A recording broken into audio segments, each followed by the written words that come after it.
Friends, कभी आपसे कोई मदद मांगता है, काम के लिए कहता है और आपको दिख रहा होता है कि आपके पास बैंडविड्थ बिल्कुल नहीं है और आप उनको मना भी कर देते हो कि आप इस काम को नहीं कर पाओगे। पर मना करने के बाद आपको बहुत ही बुरा फील होता है, बहुत गिल्ट फीलिंग आती है, आपका हार्ट हैवी होने लगता है, आपको हॉट फ्लैशेस आने लगते हैं। या फिर कोई आपको ये बोलता है कि अरे आप तो पहले से बहुत बदल गए हो, अब आप पहले जैसे नहीं रहे हो, और ये सुनकर के आपको बुरा लगता है, आपको गिल्ट आती है, आपको लगता है कि शायद आप कुछ गलत कर रहे हो। और या फिर आपको बहुत सारे लोग टेकन फॉर ग्रांटेड ले रहे हैं और वो ये सोच रहे हैं कि आप तो उनका काम कर ही दोगे और आप इस बात से ओके हो। तो ये बहुत सारे रेड फ्लैग्स हैं जो शो करते हैं कि आप बाउंड्रीज ड्रॉ नहीं कर पाते हो। और बाउंड्रीज ड्रॉ करने ना कर पाने के पीछे बहुत सारे रीजंस हो सकते हैं। फियर ऑफ रिजेक्शन होता है कि अगर हम अपनी बाउंड्रीज ड्रॉ कर लेंगे तो लोग हमसे नाराज हो जाएंगे और वो हमसे बात करना बंद कर सकते हैं। फियर ऑफ जजमेंट हो सकता है कि अगर हमने अपनी बाउंड्रीज ड्रॉ करनी सीख ली तो लोग हमारी बुराई करेंगे, वो हमारे बारे में सोचेंगे कि हम अच्छे इंसान नहीं हैं, हम सेल्फिश हैं। और या फिर हमारे अंदर जो है एक बचपन की कंडीशनिंग के कारण ये डर बना हुआ है कि अगर हमने किसी को ना बोल दिया तो ये बहुत ही गलत बात है। हम खुद की मोरालिटी में आकर के अपने आप को जज करते हुए किसी के साथ भी अपनी बाउंड्रीज ड्रॉ नहीं कर रहे हैं। फ्रेंड्स, हमें ये समझने की बहुत ज्यादा जरूरत है कि बाउंड्रीज कोई वॉल नहीं है कि अगर आपने एक वॉल खींच दी है और अब आप किसी को भी अंदर आने नहीं दे रहे हो। नहीं, बाउंड्रीज एक घर के दरवाजे की तरह हैं।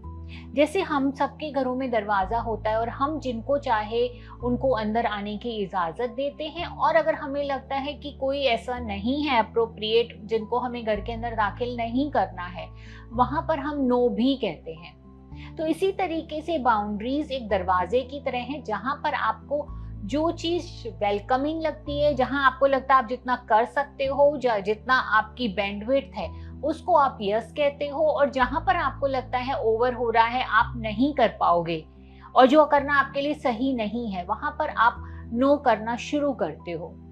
तो बाउंड्री का मतलब अपनी खुद की रिस्पेक्ट करना है, अपनी केयर करना है। It shows you love yourself. इसका मतलब ये नहीं है कि आप दूसरों की रिस्पेक्ट या दूसरों से प्यार नहीं करते हो। इसका मतलब ये है कि आप अपने आप को प्रायोरिटी दे रहे हो, और which is very good thing.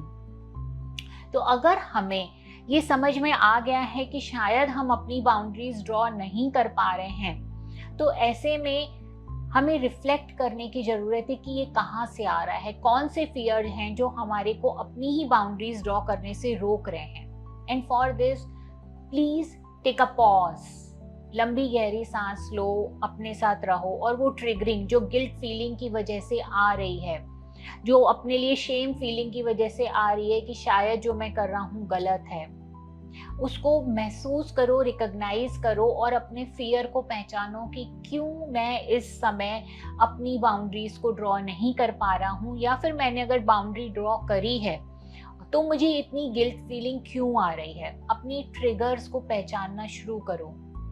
Take a pause, take a deep breath, खुद के साथ कनेक्ट करो और ये समझो कि कौन से फियर्स हैं जो आपको रोक रहे हैं, और अपने आप को ये बताओ कि अगर मैं यहाँ पर अभी ना कह रहा हूँ, अपनी बाउंड्री ड्रॉ कर रहा हूँ, तो मैं अपने को प्रायोरिटाइज कर रहा हूँ, और वो बहुत ज़्यादा इम्पॉर्टेंट है मेरी ग्रोथ के लिए और मेरी रिलेशनशिप्स के लिए भी। क्योंकि अगर मैं अपनी बाउंड्रीज ड्रॉ नहीं करूँगा तो कहीं ना कहीं कुछ टाइम के बाद ओवरवेल्म हो जाऊँगा, गुस्सा आना शुरू हो जाएगा, और ये मेरे रिलेशनशिप्स के लिए भी अच्छा नहीं है।